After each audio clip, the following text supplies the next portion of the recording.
Alors bonjour à toutes et à tous, rebonjour à toutes et à tous, bienvenue au Commodities Market Report, le point de marché matières premières. La question aujourd'hui, clairement, y a-t-il un bon timing pour revenir à l'achat sur l'once d'or? Alors je pense que c'est pas encore tout à fait le bon moment, mais il y a les prémices de la formation d'un creux. On va donc discuter de ces choses-là. Le pétrole est toujours la moyenne mobile à 20 semaines qui soutient les cours. Hier, il y a eu donc la publication des stocks de pétrole, un peu meilleur qu'attendu, voilà, ça déstocke, bon bref. En tout cas, ça soutient, il y a je crois 8 semaines consécutives de déstockage. Forcément, cela alimente les perspectives de la consommation, enfin de reconstitution des stocks, pardon. Donc forcément, cela soutiendra la demande. Donc les cours du pétrole se sont bien tenus avec le recul des stocks de brut aux États-Unis.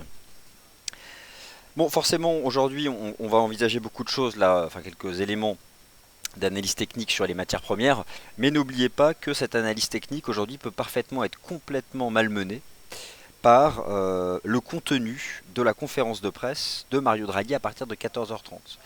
Alors, c'est pour ça que c'est le type de séance où mieux vaut être observateur, mais se préparer à agir une fois que les éléments de la Banque Centrale Européenne auront été bien compris.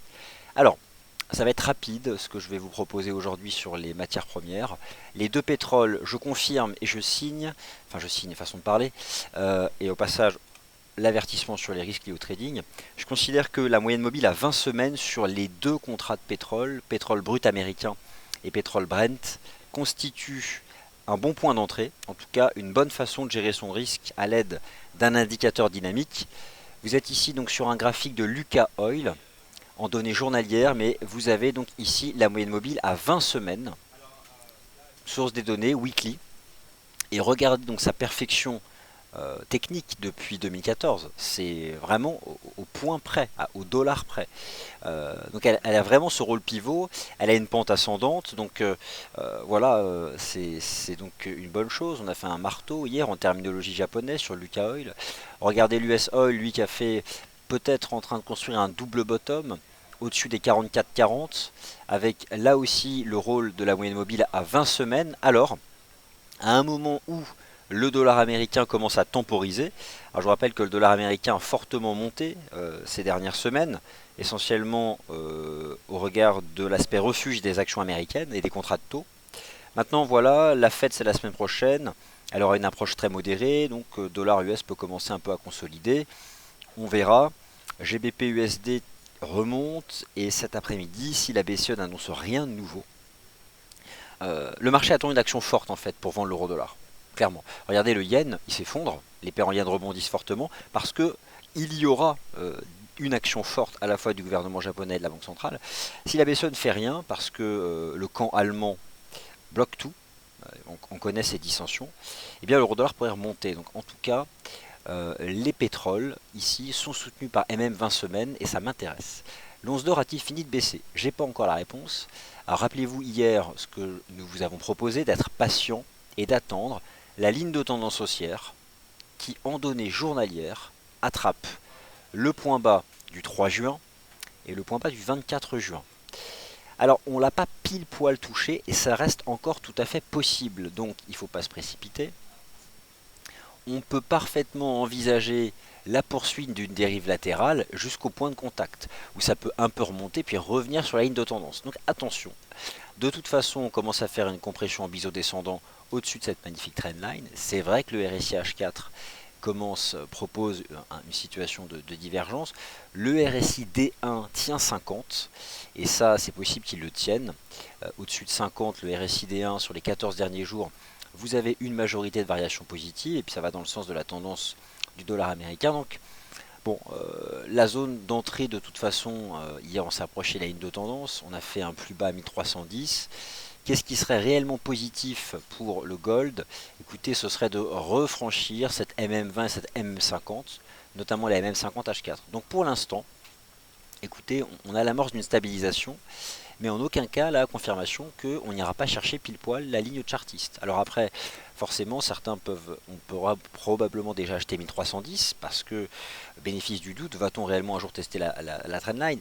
On peut envisager une entrée en deux temps, les 1310, petite position, et si jamais on va vraiment un peu plus bas chercher la ligne de tendance, là, la renforcer, la position.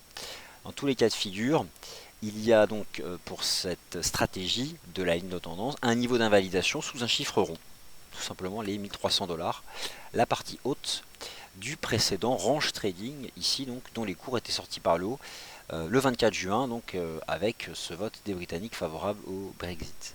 Donc voilà, pour le gold, il y a quelque chose, il y a un début de div, mais pas suffisamment d'éléments pour affirmer que le point bas majeur est fait.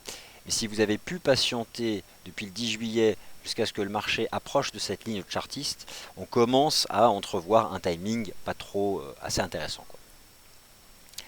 Alors on a la même chose sur le XAG-USD avec un RSI qui stabilise au-dessus de 50.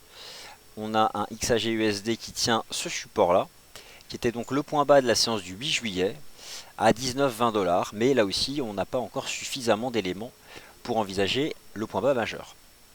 Le gaz naturel casse un support. C'est donc un signal négatif qui est donné sur le gaz naturel. Donc j'avais proposé moi de s'y exposer en gérant son risque en dessous, invalidation de ma vue de marché. Mais pour le coup voilà, le risque était limité. D'ailleurs voilà, hein, le stop c'était pile poil en dessous, donc c'est terminé. Je reconnais ici la validation de ma vue de marché, mais qui avait quand même cet avantage d'avoir un risque financier très limité. Alors on sort par le bas d'une espèce de structure élargie.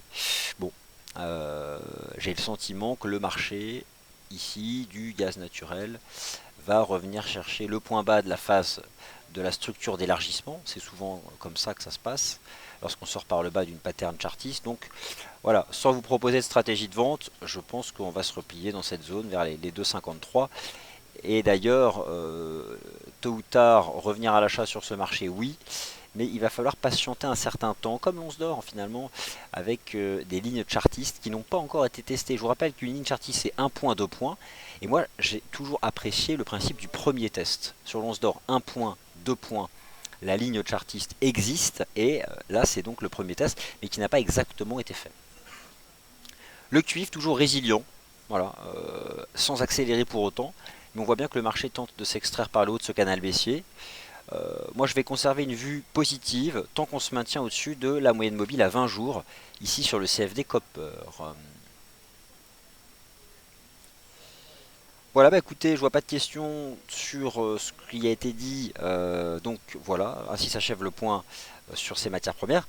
Retenez MM 20 semaines sur les pétroles et la ligne chartiste sur l'once d'or. Et si vous arrivez à exploiter ces éléments, il y a clairement une possibilité d'un beau plan de trading avec un risque financier bien contrôlé. Et ça, c'est la force de l'analyse technique. Merci à tous. Rendez-vous dans 20 minutes pour le morning meeting préparatoire donc de l'intervention aujourd'hui de Mario Draghi. A tout de suite.